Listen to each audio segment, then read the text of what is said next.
మహిళలకు ఆర్థిక అంశాలపై పట్టు రావటం అత్యంత అవసరమని జిల్లా కలెక్టర్ ప్రతిమా సింగ్ అన్నారు. బుధవారం కలెక్టరేట్లోని సమావేశ మందిరంలో ఘనంగా మహిళా దినోత్సవ కార్యక్రమాన్ని నిర్వహించారు. Narsapur MLA Sunitha Laxma Reddy, Medak municipal chairman, Narsapur municipal chairman, ప్రజా ప్రతినిధులు, అధికారులతో కలిసి జ్యోతి ప్రజ్వలన ద్వారా కలెక్టర్ ఈ కార్యక్రమాన్ని ప్రారంభించారు. ఈ సందర్భంగా జిల్లా కలెక్టర్ ప్రతిమా సింగ్ మాట్లాడుతూ సమాజ అభివృద్ధిలో మహిళల పాత్ర ఎంతో ముఖ్యమని, మహిళలు ఆర్థికంగా బలపడితే కుటుంబం, సమాజం, దేశం కూడా అభివృద్ధి చెందుతుందని పేర్కొన్నారు. కార్యక్రమంలో Medak municipal chairperson Kanugu Radhika, Narsapur municipal chairman Machanuri Lakshmi, DW Hema Bhargavi, ZP CEO Yellaiah, DRDO Srinivasarao, జిల్లా ఇంటర్మీడియట్ అధికారి మాధవి, షెడ్యూల్ కులాల నిర్వహణ అధికారి విజయలక్ష్మి, గిరిజన సంక్షేమ అధికారి నీలిమ, టీఎన్జీఓస్ జిల్లా అధ్యక్షులు దొంతి నరేందర్, కార్యదర్శి Raj Kumar, municipal vice chairman, ప్రజాప్రతినిధులు, మహిళలు, మహిళా అధికారులు పెద్ద ఎత్తున పాల్గొన్నారు.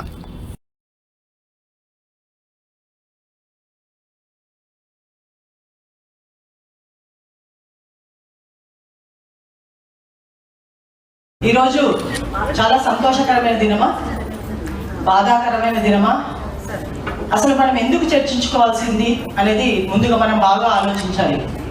ఈ ప్రపంచంలో ఏ దినం జరిగినా బలహీనులుగా ఉన్నప్పుడు, ఏదో ఒక యుద్ధం చేసినప్పుడు ఇలాంటి సమావేశం జరుగుతున్నది. పురుషుల దినోత్సవం ఉందండి అనేది మనం ఫస్ట్ ఆలోచించాలి. మనపై ఎవరు అఘాయిత్యం చేస్తున్నారు? అడవిలో నుంచి వచ్చి పులి చేస్తుందా? సింహం చేస్తుందా? ఎవరు చేయట్లేదే. నువ్వు జన్మనిచ్చిన నీ బిడ్డే, నీ జన్మనిచ్చిన మగవాళ్ళే నీకు అఘాయిత్యం చేస్తున్నారు. ఎందుకు చేస్తున్నారు? ఆలోచించామా? ఇప్పటి వరకు ఆలోచించట్లేదు. మార్పు రావాలి. ఎక్కడి నుంచి మార్పు వస్తుంది? మన నుంచి మార్పు రావాలి. మన నుంచి మార్పు అంటే మగవాళ్ళు మారాలా? మగవాళ్ళు ఎవరి కడుపున జన్మిస్తున్నారు? మన కడుపున జన్మిస్తున్నారు. కానీ మన ఇంట్లో కుటుంబ వ్యవస్థలో మన మార్పు రానంత వరకు, మన పిల్లల్ని పెంచే విధానం మారనంత వరకు ఈ సమాజంలో ఇంకా 200 కాదు 500 సంవత్సరాలు మహిళా దినోత్సవం జరుగుతూనే ఉంటుంది. పురుషులు వచ్చి అక్కడ సీట్ల పైన కూర్చునే ఉంటారు, మనకు సన్మానిస్తూనే ఉంటారు. ఇందులో ఏ మార్పు రాదు. ఎక్కడైనా చూడండి, నేను చాలా సభలు ఎదుర్కొంటాను. సర్పంచ్లు అవుతుంటారు, మినిస్టర్స్ అవుతుంటారు, ఎక్కడ అవుతుంటారు. వాళ్ళకు వాళ్ళే బలవంతులని అయిపోయారు. కాబట్టి ఎవరు బలవంతులు కారు. నీ శక్తి, యుక్తి, ఏం శక్తి? అందరి శక్తి అలా మనం పెంచేసిరు. ఎక్కడికైతే పూజింపబడతారో, ఎక్కడైతే గౌరవింపబడతారో వాళ్ళు తగ్గింపబడతారు. చూడండి మీరు సమాజంలో అతిగా ఏది చేయకూడదు, మనం అతిగా గౌరవింపబడదు, అతిగా పూజింపబడదు. అలా చేయడం వల్ల ఈ సమాజం ఇక్కడికి వచ్చింది. మన ఆలోచన ధోరణిలో మార్పు రావాలని. ఇంకొకటి పురుషులు అంటారు, మేమేమో జంతువులతో సో చాలా మంది అంటారు ఒకటే ఒక క్వశ్చన్, మేడం మీరు ఫారెస్ట్ లో నైట్ వెళ్తారు కదా, మీకు ఏం భయం ఉండదా అంటారు. అంటే ఇక్కడ అన్ని మతాల వాళ్ళు ఉన్నారు, మాకేం వెపన్స్ ఇవ్వలేరు, ఏమీ లేదు. ఒకటే నమ్మకం, ఎవరి దేవుడి మీద వాళ్ళకి నమ్మకం. అయితే నేను ఒక చిన్న మాట చెప్పాను. మరి ఈరోజు మనం అంతర్జాతీయ మహిళా దినోత్సవాన్ని ఇక్కడ జరుపుకునే సందర్భంలో మీ అందరికీ నా హృదయపూర్వక శుభాకాంక్షలు కూడా తెలియజేస్తా ఉన్నాను.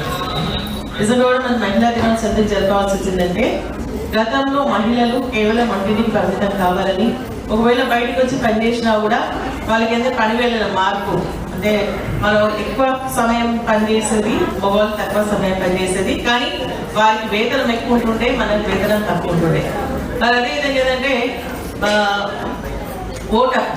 ఓటక్ అనేది లేకుండే. అందుకనే మనం సాధించినటువంటి ప్రగతి ఏంటి, ఇంకా సాధించాల్సినటువంటి అభివృద్ధి ఏంటి అనేది మనం మాట్లాడుకోవడం జరుగుతుంది. మాట్లాడుకున్నటువంటి విషయాలు ప్రభుత్వం దృష్టికి వెళ్ళడం, తద్వారా ప్రభుత్వం దానిపైన నిర్ణయాలు తీసుకొని ఎన్నెన్నో మనకు అవకాశాలు కల్పించడానికి ఈ విమర్శ ఉపయోగపడుతుందని చెప్పేసి నేను భావిస్తాను. అందరూ కూడా హృదయపూర్వక నమస్కారాలు. అంతర్జాతీయ మహిళా దినోత్సవ శుభాకాంక్షలు. మరి సోదరులు మాత్రం 20-30 మంది ఉన్నారు. డిడబ్ల్యూ గారు మాట్లాడినప్పుడు ఒక మంచి బాగా చేశారు. వారు ఒక ఇన్నోవేటివ్గా, స్పోర్టివ్గా మనం ఏది ఎక్కడికైనా రిసెప్షన్ బాగుంటుంది, దానిలో ఉన్న స్పార్కులు కూడా మంచిగా చేయగలుగుతారు. వాళ్ళు నిరూపించుకున్నారు. దాన్ని మంచిగా నేపథ్యం చెప్పారు.